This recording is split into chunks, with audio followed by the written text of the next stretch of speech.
Ma vidéo ce matin, c'est pour mon grand frère Joseph-Antoine Bell. Nous allons à une compétition africaine, Coupe d'Afrique des Nations. Le Cameroun. On parle bien du Cameroun ici, pas d'un individu. On parle du Cameroun, de l'équipe nationale du Cameroun. Et toi, en tant qu'ancien lion indomptable, Joseph-Antoine Bell, plus que jamais, du haut de tes 70 ans, on attend de toi un peu de sagesse, d'encourager. Tu as la chance d'avoir un média qui est RFI, un média qui est écouté dans le monde entier, où tu dois motiver tes petits frères, où tu dois apporter du positif, des ondes positives. Dois-tu choisir d'être encore négatif une fois de plus?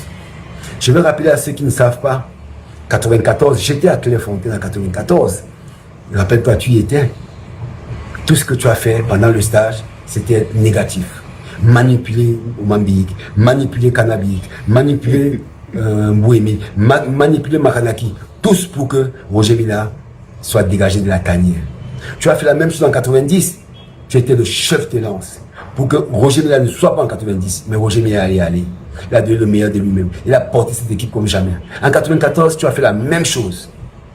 Tu as réuni tout. Même le jeune que j'étais, tu nous as réunis tous pour que nous soyons contre Roger Mila. C'est pas passé. Roger Mila à la Coupe du Monde. Il a démontré encore une fois de plus.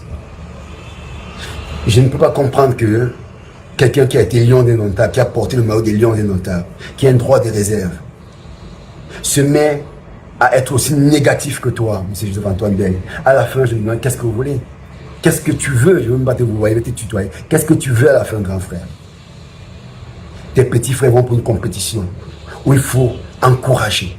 Toi, tu sors de la compétition, de l'esprit des lions indomptables, pour parler de ton petit frère qui est le président de la Fédération camerounaise de football, qui n'a rien demandé d'autre que d'accompagner cette équipe et qui donne le meilleur de lui-même pour accompagner ses jeunes petits frères.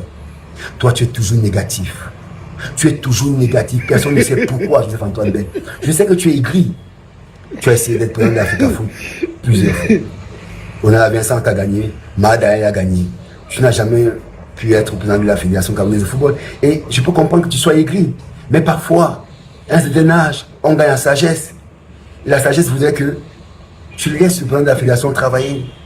Et tu penses à tes petits frères qui vont en Coupe d'Afrique des Nations, qui ont besoin de ton soutien.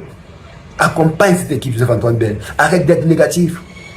On vient de nommer un nouveau staff avec Pagou, avec Belinga, que tu connais bien, qui ont même le même âge que toi, que tu connais bien, que tu dois encourager. Mais toi, tu fais tout le contraire.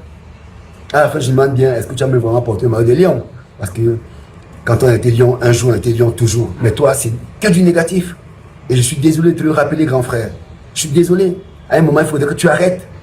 Parce qu'on en a un peu marre de toi. Tu donnes des leçons à tout le monde. Tu n'as jamais été meilleur que qui que ce soit. Tu as été toujours la doublure de Thomas Nkono. Tout le temps la doublure de Thomas Nkono. Quand tu as eu ta chance, tu n'as jamais rien fait. Tu n'as jamais rien foutu. Donne-moi ton palmarès avec la du Cameroun. C'est quoi? C'est rien du tout. Mais tu es toujours en train de donner des leçons à tout le monde. Arrête un peu. Arrête. À un moment, il faut que tu grandisses, Joseph-Antoine Bell. Il faut que tu grandisses. Nos petits frères vont en Coupe d'Afrique des Nations. On se doit de les accompagner. Alors, fais quelque chose de positif une fois dans ta vie. Accompagne tes petits frères.